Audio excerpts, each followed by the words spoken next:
Halo pecinta catur, kali ini kita akan membahas pertandingan luar biasa antara Magnus Carlsen dan Hikaru Nakamura dalam Chessable Master 2025.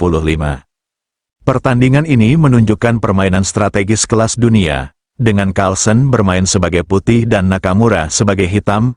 Mari kita selami setiap langkahnya.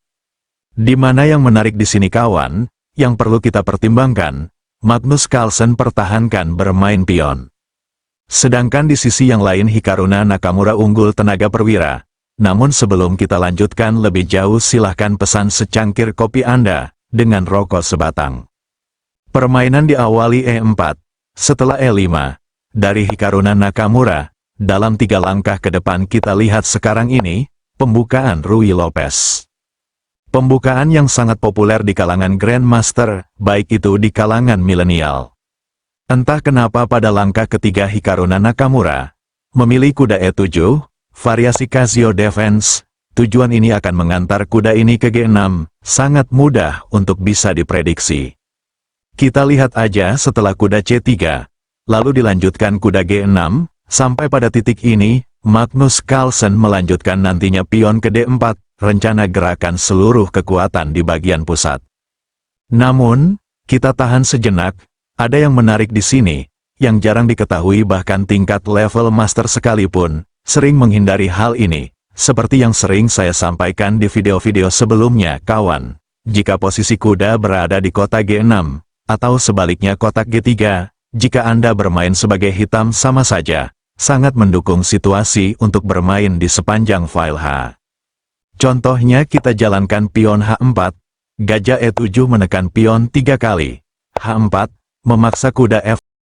Ancaman menekan bidak G2. Jika Anda terburu-buru melakukan rokade, tempo melindungi pion, justru langkah itu blunder.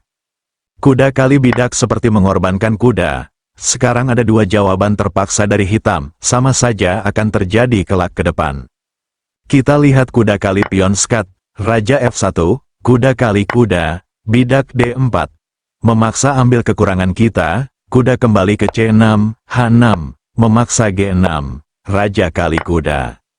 Perlu diingat di sini, sebagai konsep pelajaran bagi Anda, walaupun terlihat raja putih seperti terpampang, namun, tidak ada serangan hitam yang bisa memasuki ruangan itu. Kelebihannya di sini, Anda dapat menekan struktur bangunan hitam, karena di sisi lain Anda mendominasi pusat, penting untuk disimak dengan baik. Kalau kita coba sedikit klarifikasi, sebagai contoh hitam melanjutkan gajah G5, berharap untuk memasuki medan pertempuran, justru langkah blunder. Akan dijawab F4, gajah kembali, E5, terus memaksa perwira hitam terpukul mundur. Menteri D4, di mana hitam sekarang ini kita lihat sobat, hanya bisa bertahan dari semua serangan yang sudah kita kerahkan. Mungkin jika Anda seseorang pengembara catur, pasti sudah paham struktur bangunan ini di atas, karena kita bukan anak kecil lagi kawan. Sekarang mari kita tarik sedikit ke belakang. Jika di posisi ini hitam mempertahankan kelebihan dengan menarik kudanya ke F4, justru langkah blunder. Karena kita mengambil kekurangan kita sambil menekan dia, seperti D4, gajah mensupport kuda. Kuda manuver ke F3, bidak H6, bidak E5, memaksa kuda kembali, menteri D4, menekan pion G7, hitam tentu akan melanjutkan penawaran menteri, untuk mengurangi tekanan. Karena hitam di sini akan berpikir secara logis, karena dia unggul material, keuntungannya jika terjadi pertukaran menteri, akan menguntungkan bagi dia, dalam permainan ending game. Namun, bidak E5, menteri F5, tetap melindungi kuda, kuda H4, pertukaran gajah dengan kuda setelah benteng makan, kembali menyerang kuda. Jika hitam langsung tangkap pion sebagai gantinya, justru semakin memperburuk situasi, setelah putih kembali pukul kuda. Atau hitam pukul bidak C2, ini juga langkah blunder. Jadi bagaimana solusinya? Mungkin alangkah lebih baik jika tentara rambut hitam menyerah, tanpa syarat, sebelum dipermalukan ke depan. Sekarang mari kita kembali. Mungkin ada yang bertanya-tanya di sini, bagaimana jika di sini master? Hitam terlebih dahulu, pukul kuda. Hal ini sama saja, seperti yang saya ungkapkan barusan. Pion D4 menekan kedua perwira hitam. Kuda makan pion skat, Raja F1. Terlihat sekarang perjalanan yang akan sama terjadi ke depan. Inilah yang serius saya sampaikan kepada Anda, supaya Anda perhatikan pola yang saya sampaikan. Namun, saya hampir lupa. Mari kita lihat pertandingan kedua pemain. Magnus di sini melanjutkan pion D4. Hikaruna menerima pion, kuda pukul, terus Hikaruna melanjutkan pertukaran kuda. Disusul bidak C6, gajah kembali ke E7, kembali Hikaruna Nakamura menawarkan pertukaran menteri. Magnus menolak pertukaran menteri D3. Gajah E7, membuka jalannya rokade, A4, H5, menghentikan laju bidak. Magnus memutuskan rokade, Hikaruna juga rokade, gajah E3, seperti mengorbankan pion. Namun, itu adalah sebuah jebakan tempo perkembangan perwira. Karena jika Nakamura langsung pukul bidak, tentu menteri dia akan terjebak di Pulau Jawa Tengah. Namun, dalam permainan aslinya, Hikaruna melanjutkan gajah C5, Magnus menerima pertukaran gajah, disusul benteng D1, kontrol jalur setengah terbuka. Namun pada titik ini kawan, kesalahan terjadi dari Nakamura memutuskan kuda E5, langkah blunder. Lebih baik di sini Hikaruna Nakamura memindahkan kudanya itu ke F4, untuk melakukan pertukaran dengan gajah terang, dan melumpuhkan agresi Magnus, mengambil kendali kontrol sepanjang jalur terbuka. Magnus melanjutkan menteri D6, tujuan Magnus, untuk mengunci pergerakan pion, yang dapat mempengaruhi gajah terang di karantina.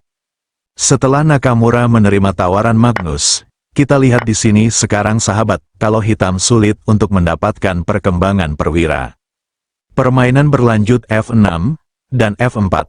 Kuda F7, tempo menghindari ancaman pion juga menekan benteng.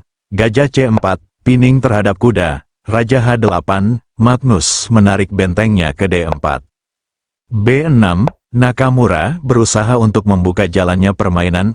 E5, kuda H6, kuda E4, incar kotak penting.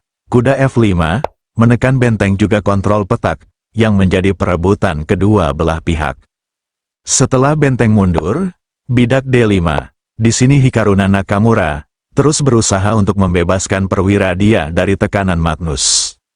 Magnus pukul bidak, gajah ke D7, mencegah laju bidak, benteng kontrol sepanjang jalur terbuka. Hikaruna Nakamura tidak membiarkan hal itu, langsung melawan balik dengan benteng E8.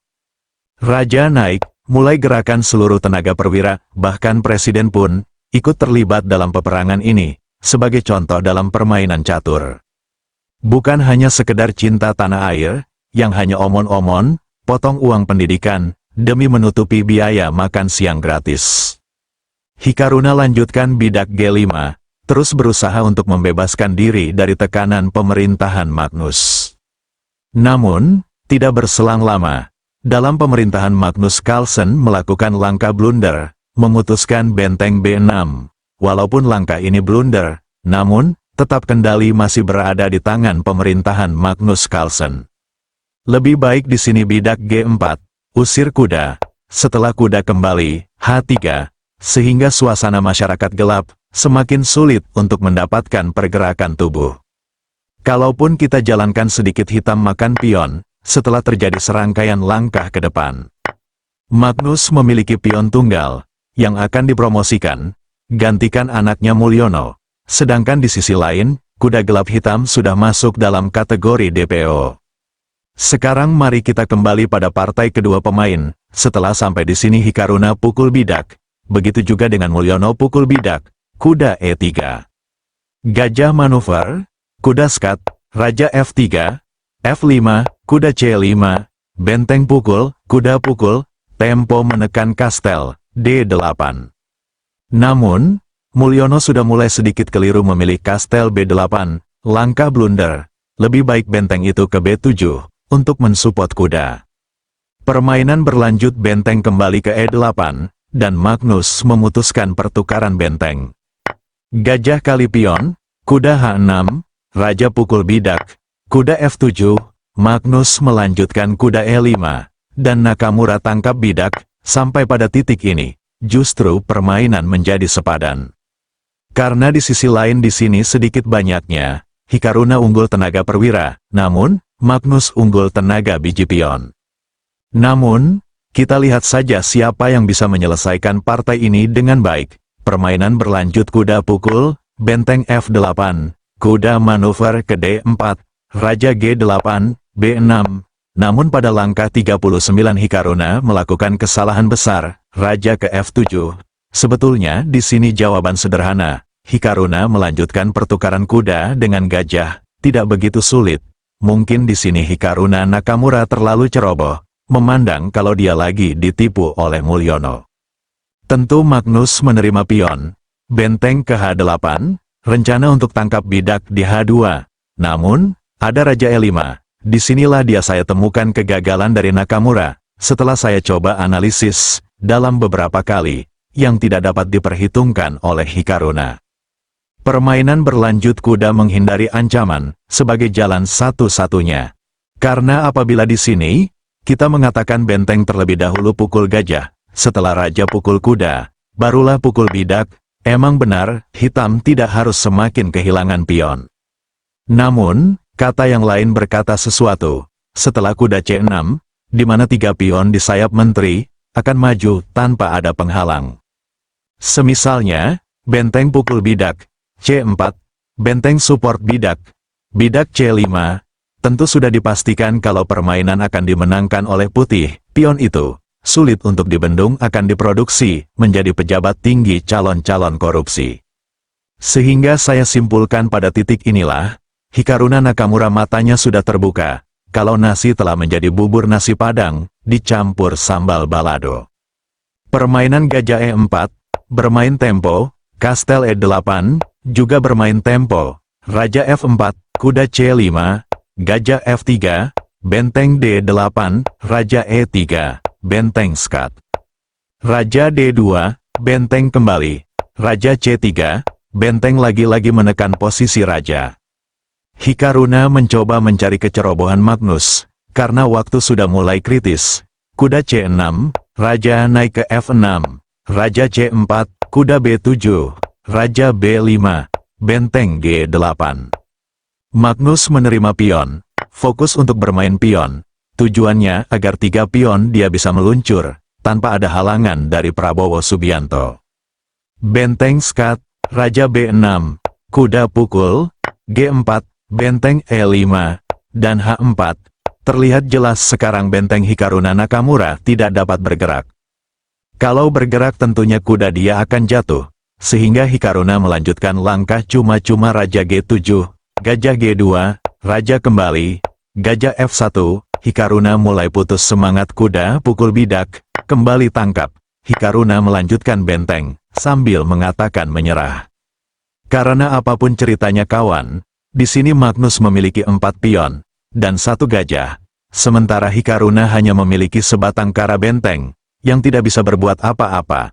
Oleh karena itu kawan, jika ada kata-kata yang kurang berkenan atau mengkaitkan Mulyono itu hanyalah sebagai referensi.